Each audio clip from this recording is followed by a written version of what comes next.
जय हिंद दोस्तों, आज की इंस्टेंट ब्रेकिंग अपडेट केंद्रीय कर्मी पेंशन और सैनिक खबरों में सबसे पहले बात करेंगे 8 सीपीसी पर एक गुड न्यूज आई है। फैमिली यूनिट 5 कर दी गई है। 66% की बढ़ोतरी पक्की। आयोग की तरफ से 8 सीपीसी का पहला ऑफिस मेमोरेंडम जारी हुआ है। सीजीडीए ने 8वें वेतन आयोग के क्वेश्चनायर की अपील की है, इस पर बात करेंगे। और 895 नेशनल पार्कों में पूर्व सैनिक जेसीयू ओआर की होगी तैनाती। 30 साल की सर्विस पर मिलेगी 50% पेंशन। ऑफिस मेमोरेंडम जारी हुआ है, इस पर बड़ी अपडेट है। और स्टेशन हेडक्वार्टर में पूर्व सैनिक को जेसीयू ओआर की नई भर्ती निकली हुई है, इस पर बात करेंगे। तो सबसे पहले पहली खबर 8 सीपीसी को लेकर है। 8 सीपीसी पर एक ऑफिस मेमोरेंडम जारी हुआ है, उसको लेकर मैं आपको बताऊंगा कि सबसे पहले तो जो जागरण बिजनेस की खबर है उसके मुताबिक फिटमेंट फैक्टर बेसिक सैलरी में पेंशन तक फैमिली यूनिट 3 से 5 हुई है तो 66% बढ़ जाएगी सैलरी। 8वें वेतन आयोग में फैमिली यूनिट बढ़ाने को लेकर केंद्र सरकार के कर्मचारी जो हैं,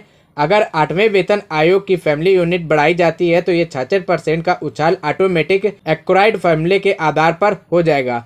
फैमिली यूनिट 3 अभी तक की गणना की जाती है, लेकिन इसकी मांग 5 की गई है। और क्यों की गई है तो बता दें कि क्योंकि केंद्रीय कर्मचारी जो संगठन है वो चाहते हैं कि माता पिता और फैमिली यूनिट में जो जोड़ा गया है, क्योंकि परिवार केवल सर्विस होल्डर और उनकी वाइफ और 2 बच्चे ही नहीं होते हैं, माता पिता भी जिम्मेदारी कर्मचारियों के पास होती है और उनको भी इसमें शामिल किया गया है। अगर ऐसा 8वें वेतन आयोग में हो जाता है तो यह सीधा 66% की बढ़ोतरी होगी। एनसीजेसीएम की ड्राफ्टिंग कमेटी के 8वें वेतन आयोग में एक मांग पत्र तैयार किया गया है, जिसमें राजधानी दिल्ली में पिछले हफ्ते बैठक हुई थी और 50 लाख केंद्रीय कर्मचारी और 69 लाख पेंशनर्स को इससे जुड़े फायदे मिले। चर्चा का सबसे अहम मुद्दा है फैमिली यूनिट, जिसका विस्तार किए जाने की मांग की गई है। ऑल इंडिया एम्प्लॉयज फेडरेशन के राष्ट्रीय अध्यक्ष जो मंजीत सिंह पटेल है, उनका कहना है कि असल में कर्मचारी अपने आश्रित माता पिता का खर्च भी उठाते हैं, इसलिए फैमिली यूनिट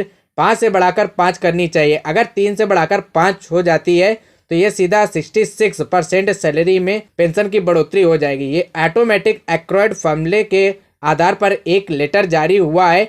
उस लेटर में आपको बता दूं तो उससे लेटर में क्या है तो वो मैं आपको बता देता हूं। भारत के नियंत्रण एवं महालेख परीक्षा के कार्यालय के 8वें वेतन आयोग के प्रश्नावली के क्वेश्चनायर के व्यापक प्रचार प्रसार का आग्रह किया गया है और कर्मचारी पेंशन भोगियों और यूनियनों के आधारित ऑनलाइन पोर्टल में एक माध्यम भाग लेने के लिए प्रोत्साहित किया गया है। इसके लिए प्रचार प्रसार कर रहे हैं, जो कि 8वें वेतन आयोग में आप 18 प्रश्न की प्रश्नावली है उसका जवाब दें, जिससे कि आपके 8वें वेतन पेंशन भत्तों में जो बढ़ोतरी है वो आपकी क्या प्रक्रिया है उसके हिसाब से दें। बता दें 25/2/2026 को ये लेटर जारी हुआ था। 25 फरवरी 2026 को जो लेटर जारी हुआ है ये ऑल हेड ऑफ डिपार्टमेंट को दिया गया है। 8 पे कमिश्नर के क्वेश्चनायर को लेकर, यानी कि जो 18 प्रश्न के 8वें वेतन आयोग में जो पूछे जा रहे हैं, कर्मचारी पेंशनर जो है कर्मचारी संघ उनसे उसमें जरूर भाग लें। इसके लिए आप पीसीडीए महानिदेशालय वो जो प्रचार कर रहे हैं कि आप इसमें जरूर भाग लें, अपने पॉइंट्स ऑफ व्यू जरूर दें इसमें। और इसको लेकर बताया जा रहा है कि 8वें वेतन आयोग में 18 प्रश्न हैं, उनके जवाब आप जरूर दें। आप my.gov गवर्नमेंट की वेबसाइट में जाकर आप अपना इसमें सुझाव दे सकते हैं। इसके लिए आपकी आधिकारिक वेबसाइट 8 पे कमीशन की है, इसमें जरूर आप 5 फरवरी या 16 मार्च तक इसके जवाब दे सकते हैं। इसमें आपको लॉगिन करना है। लॉगिन करने के बाद पहले आपको रजिस्ट्रेशन करना जरूरी है, इसके माध्यम से आप लॉगिन हो पाएंगे।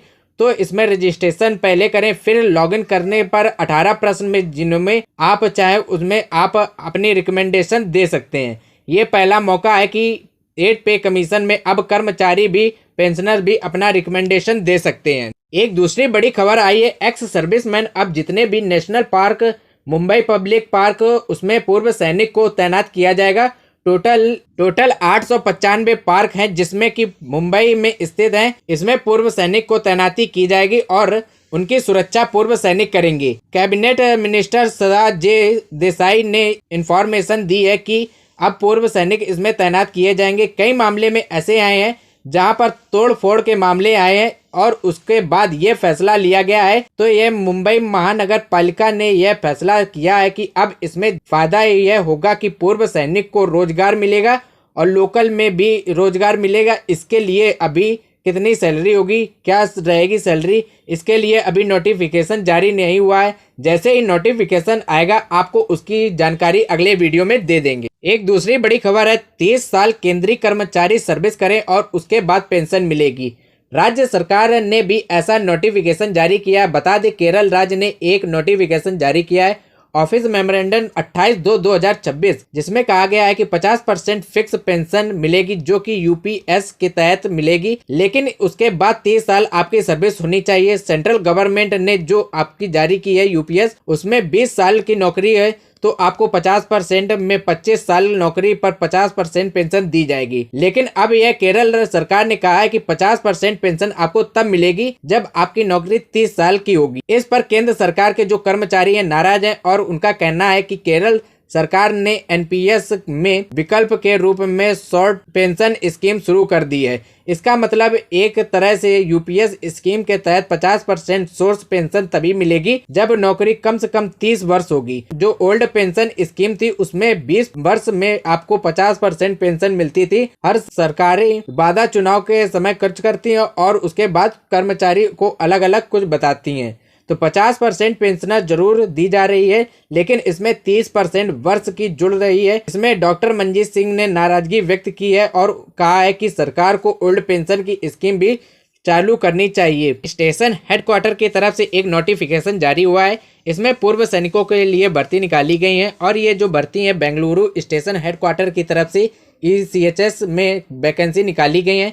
इसमें बता दें कई तरह के ऑफिसर जैसे JCOR के पद निकाले गए हैं, जिसमें JCOR के लिए नर्सिंग असिस्टेंट, रेडियोग्राफर, टेंडल असिस्टेंट के तौर पर भर्ती निकाली गई है। फार्मासिस्ट के 5 पद हैं, लैब टेक के 4 पद हैं, टेंडल हाइजीन के 4 पद हैं और क्लर्क के 2 पद हैं, ड्राइवर के 4 पद हैं, प्यून के 3 पद हैं और चौकीदार के 4 पद हैं। इसमें जो सैलरी दी जाएगी 36,000 से 21,800 तक मिलेगी सैलरी।